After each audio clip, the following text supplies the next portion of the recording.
नमस्कार, स्वागत है आप सभी का डीडी न्यूज के इस खास बुलेटिन एक्सप्रेस 100 में, जहां हम आपके लिए लेकर आते हैं राजनीति, मनोरंजन, देश, दुनिया, खेल और व्यापार जगत की सभी बड़ी खबरों को एक्सप्रेस यानी फटाफट अंदाज में। मैं हूं आपके साथ रेशमा। तो देखिए खबरें तेज रफ्तार।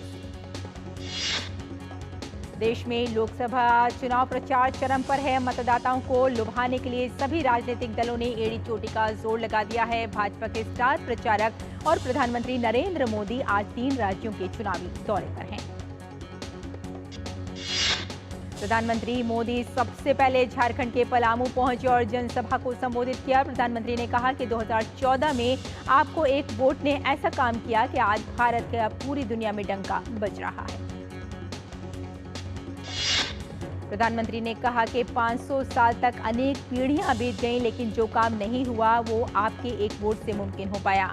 आज राम मंदिर बन गया। पलामू में प्रधानमंत्री ने कहा कि आज पाकिस्तान के नेता कांग्रेस के शहजादे को प्रधानमंत्री बनाने के लिए दुआ कर रहे हैं, लेकिन मजबूत भारत तो अब मजबूत सरकार ही चाहता है। पलामू के बाद प्रधानमंत्री लोहरदगा में चुनावी जनसभा करेंगे। इसके बाद पीएम बिहार के दरभंगा में बीजेपी प्रत्याशी गोपाल जी ठाकुर के समर्थन में एक रैली करेंगे। प्रधानमंत्री मोदी उत्तर प्रदेश के कानपुर में भाजपा प्रत्याशी के समर्थन में एक रोड शो करेंगे। भाजपा के स्टार प्रचारक और केंद्रीय गृह मंत्री अमित शाह आज गुजरात और दमन दीव में चुनावी रैली करेंगे। अमित शाह गुजरात में 2 और दमन दीव में 1 रैली को संबोधित करेंगे। अमित शाह सबसे पहले गुजरात के बोडेली छोटा उदयपुर में भाजपा प्रत्याशी के पक्ष में चुनावी रैली करेंगे, जिसके बाद वे गुजरात के ही वलसाड लोकसभा क्षेत्र में जनसभा करेंगे। गुजरात के बाद अमित शाह दोपहर में दमनदीव पहुंचेंगे, जहां वे दुनेठा में एक रैली को संबोधित कर पार्टी के पक्ष में चुनाव से जनता से वोट की अपील करेंगे। केंद्रीय मंत्री और पोरबंदर से भाजपा उम्मीदवार मनसुख मंडाविया ने सुबह सवेरे अपने निर्वाचन क्षेत्र के एक गांव में लोगों के साथ प्रभात फेरी की। इस दौरान उन्होंने लोगों से बातचीत की और उनकी समस्याएं भी सुनी। भाजपा उम्मीदवार मनसुख मांडविया ने कहा कि प्रभात फेरी हमारी प्राचीन व्यवस्था है। सुबह जल्दी उठना और गांव में भजन कीर्तन करते हुए घूमना। मैं अपने चुनाव प्रचार में सुबह गांव में जाता हूं और प्रभात फेरी के द्वारा जन जागृति करते हैं। आंध्र प्रदेश के नेल्लोर विधानसभा सीट से सीपीआईएम के प्रत्याशी मोलम रमेश ने रोड शो किया। राज्य में 13 मई को विधानसभा और लोकसभा की 25 सीटों पर एक साथ मतदान होगा। भारतीय जनता पार्टी के नेता अजय आलोक ने एआईएमआईएम प्रमुख असदुद्दीन ओवैसी को हिटलर युग वाली टिप्पणी पर पलटवार किया है। उन्होंने कहा कि लोकसभा चुनाव में हार की डर से असदुद्दीन ओवैसी बौखला गए हैं। रोहतक लोकसभा सीट से कांग्रेस प्रत्याशी दीपेंद्र सिंह हुड्डा के साथ हरियाणा विधानसभा के नेता प्रतिपक्ष और कांग्रेस नेता भूपेंद्र सिंह हुड्डा ने रोहतक लोकसभा सीट से कांग्रेस प्रत्याशी दीपेंद्र सिंह हुड्डा के नामांकन के पहले हवन किया। ओडिशा के पुरी लोकसभा सीट से कांग्रेस उम्मीदवार सुचरिता मोहिंती ने कांग्रेस का टिकट वापस कर दिया है। उन्होंने चुनाव लड़ने के लिए कांग्रेस से फंडिंग न मिलने की बात कही। साथ ही नाराजगी जताई कि कांग्रेस ने योग्य उम्मीदवारों को टिकट नहीं दिया। विपक्षी पार्टियों के स्टार प्रचारक भी चुनाव प्रचार में एड़ी चोटी का जोर लगा रहे हैं। कांग्रेस नेता राहुल गांधी दिल्ली में अग्निवीर योजना को लेकर युवाओं से संवाद करेंगे। वहीं कांग्रेस महासचिव प्रियंका गांधी गुजरात के बनासकांठा समेत कर्नाटक के दावणगेरे और हावेरी में न्याय संकल्प सभाओं को संबोधित करेंगी। बहुजन समाज पार्टी के अध्यक्ष मायावती आज उत्तर प्रदेश के आगरा में चुनावी रैली को संबोधित करेंगी। वहीं बिहार में मुख्य विपक्षी दल राष्ट्रीय जनता दल के नेता तेजस्वी यादव भी लगातार चुनाव प्रचार में जुटे हुए हैं। समाजवादी पार्टी अपनी पूरी ताकत के साथ पिछले चुनाव में बेहतर परफॉर्मेंस की उम्मीद में है। अखिलेश यादव एक बार फिर से आज गुन्नौर के बबराला और सहसवान में रैली करेंगे। बदायूं के अलावा अखिलेश और डिंपल यादव मैनपुरी में आज रोड शो करेंगे। ओडिशा में लोकसभा एवं विधानसभा के लिए एक साथ चुनाव होने वाले हैं। आज ओडिशा की विधानसभा सीटों के लिए नामांकन पत्रों की जांच की होनी है और 6 मई को नाम वापस की अंतिम तारीख है। राज्य में 5 चरण में मतदान होना है। लोकसभा चुनाव का अनुभव लेने के लिए 23 देशों के चुनाव प्रबंधन निकायों के प्रतिनिधि भारत पहुंचे। 23 देशों से 75 प्रतिनिधि भारत आए हैं। चुनाव आयोग ने कहा कि ये कार्यक्रम भारत की चुनावी प्रणाली की बारीकियों के बारे में अवगत कराने के लिए आयोजित किया जा रहा है। निर्वाचन आयोग ने कहा है कि लोकसभा चुनाव में मतदान प्रतिशत बढ़ने के लिए उसने अब तक का सबसे बड़ा जागरूकता और जनसंपर्क अभियान चलाया है। पहले चरण में 66.14% और दूसरे चरण में 66.71% मतदान हुआ। निर्वाचन आयोग अगले 5 चरणों में मतदान प्रतिशत को बढ़ाने के लिए सभी संभव उपाय कर रहा है। राष्ट्रपति द्रौपदी मुर्मू आज से 8 मई तक हिमाचल प्रदेश के दौरे पर रहेंगी। अपनी यात्रा के दौरान वे शिमला के मशोबरा स्थित राष्ट्रपति भवन में रुकेंगी। राष्ट्रपति सोमवार को धर्मशाला में हिमाचल प्रदेश केंद्रीय विश्वविद्यालय के 7वें दीक्षांत समारोह में भाग लेंगी। वहीं 7 मई को राष्ट्रपति Getty heritage cultural complex Shimla में एक सांस्कृतिक कार्यक्रम में भाग लेंगी। संयुक्त राष्ट्र में भारत की स्थायी प्रतिनिधि रुचिरा कंबोज ने भारत की पंचायती राज प्रणाली की प्रशंसा की है। रुचिरा कंबोज ने कहा कि भारत को ग्रामीण शासन की एक अनूठी प्रणाली पर गर्व है, जिसे पंचायती राज के नाम से जाना जाता है। दिल्ली पुलिस और एनएसजी के जवानों ने सुरक्षा व्यवस्था को सुनिश्चित करने के लिए आज कई जगहों पर मॉक ड्रिल की। बीते 2 दिन में दिल्ली और एनसीआर क्षेत्र के करीब 200 से अधिक स्कूलों को बम से उड़ाने की धमकी मिली थी। मॉक ड्रिल का उद्देश्य है आपातकालीन स्थिति में किसी भी संकट से निपटने के लिए तैयारियां करना। वहीं दिल्ली पुलिस का कहना है कि ये मॉक ड्रिल एक सामान्य घटना और ऐसी ड्रिल दिल्ली में पहले भी कई बार की गई है। दिल्ली पुलिस की central range crime branch team ने टीटीई बनकर लोगों को ठगने वाले एक गिरोह के 5 लोगों को गिरफ्तार किया है। ये टीटीई बनकर यात्रियों के फोन, डेबिट कार्ड और क्रेडिट कार्ड ले लिया करते थे। उत्तराखंड में जंगल की आग भयावह हो गई है। मुख्यमंत्री पुष्कर सिंह धामी ने राज्य में जंगल की आग की घटनाओं के संबंध में उत्तराखंड सदन में वर्चुअल समीक्षा बैठक की। वहीं कल 24 घंटे के भीतर आग की 64 नई घटनाएं हुई, जिनमें 75 हेक्टेयर वन क्षेत्र को भारी नुकसान पहुंचा है। वन विभाग सेना के सहयोग से लगातार आग पर काबू पाने का प्रयास कर रहा है। हिमाचल प्रदेश के जिला सिरमौर में देर शाम एक स्कूल में शिविर में भाग लेने आए चंडीगढ़ के करीब 85 बच्चे जंगल की आग में घिर गए।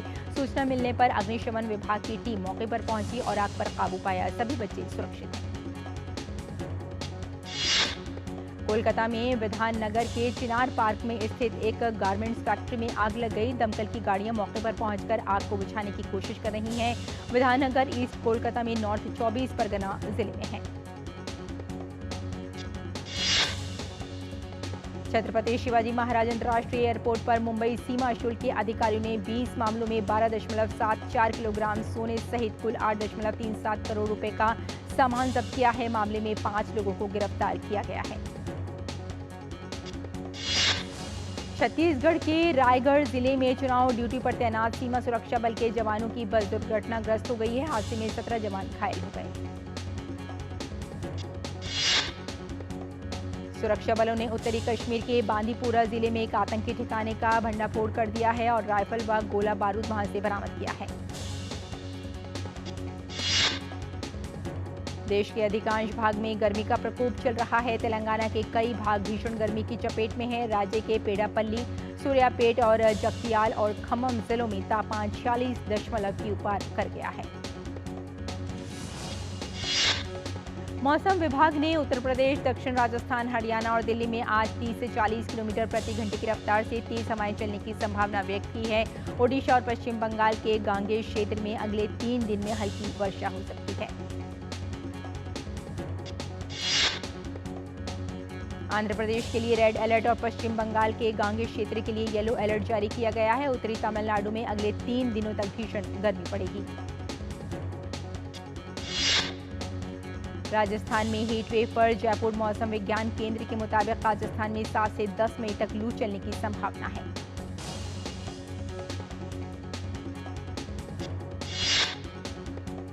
तमिलनाडु में भीषण गर्मी का दौर जारी है। तमिलनाडु के वंडालूर स्थित अन्ना चिड़ियाघर में गर्मी से परेशान जानवरों को बचाने के लिए इन दिनों विशेष व्यवस्था की गई है। भारतीय रिजर्व बैंक ने अंडर कंस्ट्रक्शन प्रोजेक्ट को लोन देने से संबंधित नियमों को सख्त बनाने का रखा प्रस्ताव। केंद्रीय बैंक के मसौदा नियमों में प्रोजेक्ट के चरण के हिसाब से उनका वर्गीकरण करने और निर्माण चरण के दौरान 5% तक का उच्च प्रावधान करने का रखा प्रस्ताव। और कराइल ग्रुप ने यस बैंक में करीब 2% हिस्सेदारी खुले बाजार में लेन देन के जरिए 1441 करोड़ रुपए में बेची। अमेरिका स्थित कराइल ग्रुप ने अपनी सहयोगी इकाई सीए बॉस्कर इन्वेस्टमेंट के जरिए यस बैंक में हिस्सेदारी को नेशनल स्टॉक एक्सचेंज पर थोक सौदे के जरिए बेच दिया। सरकार ने प्याज के निर्यात पर 40% का लगाया शुल्क। साथ ही सरकार ने देसी चने के आयात पर शुल्क से 31 मार्च 2025 तक छूट देने का किया फैसला। कटग्रस्त बायजू के खिलाफ राष्ट्रीय कंपनी विधि न्यायाधिकरण के समक्ष विक्रेताओं के कुल दावे 190 करोड़ रुपए तक पहुंचे, जिसमें चीनी मोबाइल कंपनी ओप्पो का 1 करोड़ रुपए का दावा भी शामिल।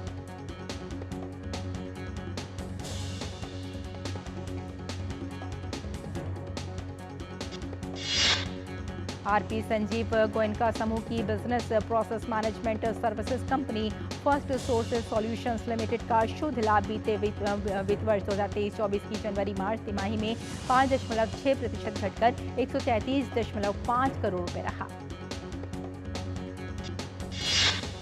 एशिया प्रशांत क्षेत्र में सबसे कमजोर वर्गों की मदद के लिए एशियाई विकास कोष में डाले जाएंगे 5 अरब अमेरिकी डॉलर। एशियाई विकास बैंक की 57वीं वार्षिक बैठक के दौरान दानदाताओं और मनीला स्थित बहुपक्षीय वित्त पोषण एजेंसी ने एडीएफ और तकनीकी सहायता विशेष कोष में राशि डालने पर जताई सहमति। और टाइटन कंपनी का एकीकृत शुद्ध लाभ बीते वित्त वर्ष की मार्च तिमाही में 5% बढ़कर 771 करोड़ रुपए रहा। एप्पल सीईओ टिम कुक ने कहा कि कंपनी ने भारत में मजबूत दहाई अंक में वृद्धि दर्ज की और मार्च तिमाही में नया राजस्व रिकॉर्ड बनाया। टिम कुक ने कहा है कि भारतीय बाजार पर मुख्य तौर पर ध्यान दिया जा रहा है। उन्होंने कहा कि एप्पल डेवलपर से लेकर बाजार तथा परिचालन तक पूरे परिवेश पर काम कर रहा है और ये वृद्धि आंकड़ों से बेहद खुश।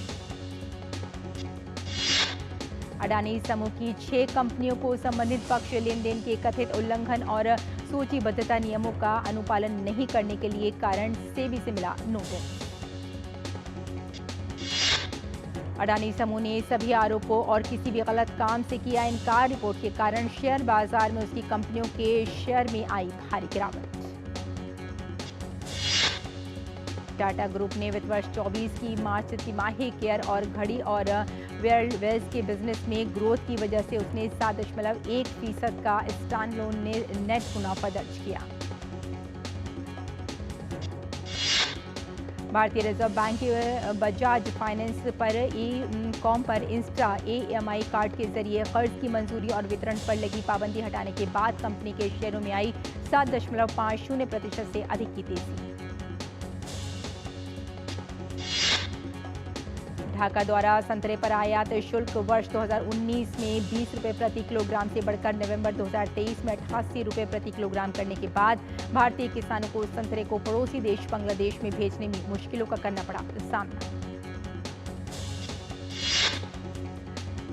देश की जीवाश्म ईंधन आधारित बिजली उत्पादन क्षमता मार्च 2023 में 237.27 गीगावाट से 2.44% बढ़कर वित्त वर्ष 2024 में 243.22 गीगावाट हुई।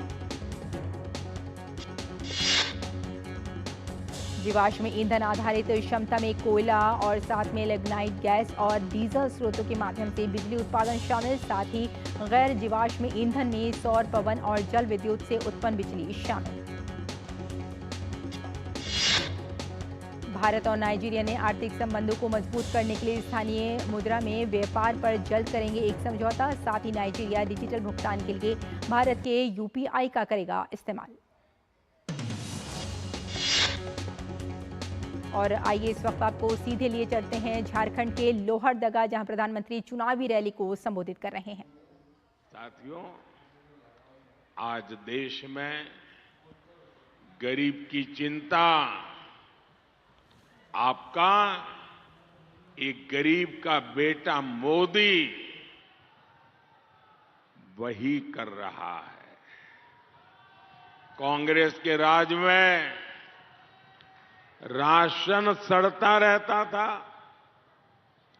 आदिवासी क्षेत्रों में बच्चे भूख से मरते थे और कांग्रेस अनाज गोदामों पर ताला लगाकर बैठ गई थी। और उस समय सोनिया जी की सरकार के प्रधानमंत्री डॉक्टर मनमोहन सिंह जी को पूछा प्रेस वालों ने कि अनाज भीग रहा है, सड़ रहा है, गरीबों को बांट दीजिए ना। उन्होंने कहा इतने बड़े देश में ये शक्य नहीं है, नहीं दे सकते हैं। ये मोदी की कमाल देखिए। आपने मोदी को वोट दिया, मोदी को बिठाया, अनाज के सारे गोदाम खोल दिए और आज देश में मुफ्त राशन की योजना चल रही है। और मैंने गारंटी दी है आने वाले 5 साल और बढ़ाऊंगा।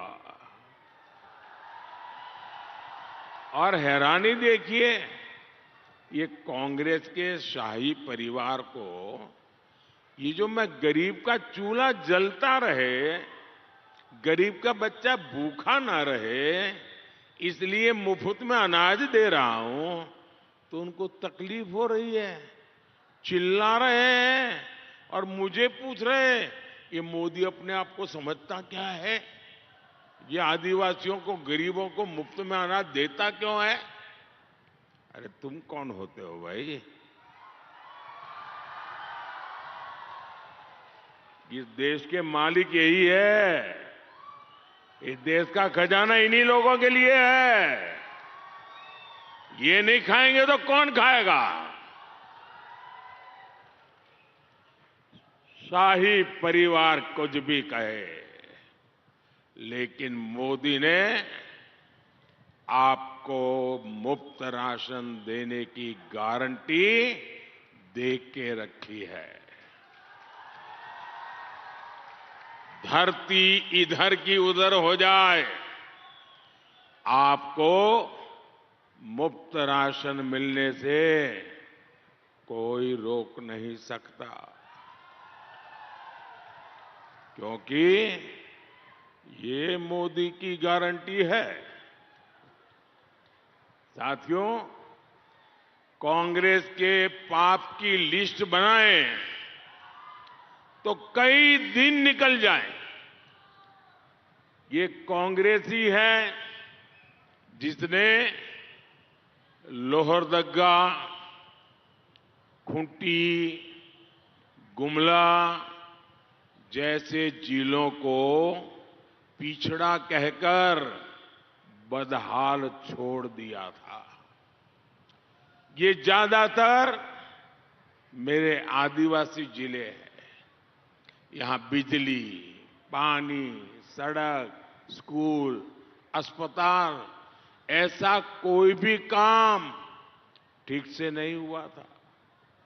आपने मोदी को वोट दिया, मोदी ने इन जिलों को, विकास को अपना मिशन बनाया।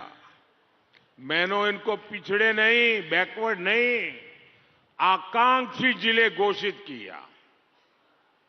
यहां क्या क्या काम चल रहा है, कौन सी सुविधा पहुंची, कौन सी सुविधा भी नहीं मिली है, अफसर काम करते हैं कि नहीं करते हैं। मैं मेरे दिल्ली के कमरे में स्क्रीन पर लगातार उसे देखता रहता हूं, क्या चलता है, मॉनिटर करता हूं। आज ये आकांक्षी जिले देश के बाकी जिलों से भी कहीं तेजी से विकास करने की राह पर आ गए हैं। साथियों, आदिवासियों में भी जो अति पिछड़े हैं, उनको कोई पूछता ही नहीं था। मोदी उनके लिए पीएम जनमन योजना लेकर के आया। इस योजना पर 24,000 करोड़ रुपए खर्च किए जा रहे हैं। इससे आदिवासियों में भी अति पिछड़े साथियों के लिए विशेष तौर पर घर, बिजली, पानी जैसे काम किए जा रहे हैं। और जानते हैं, इन योजना के लिए मुझे सबसे ज्यादा सुझाव किसने दिया?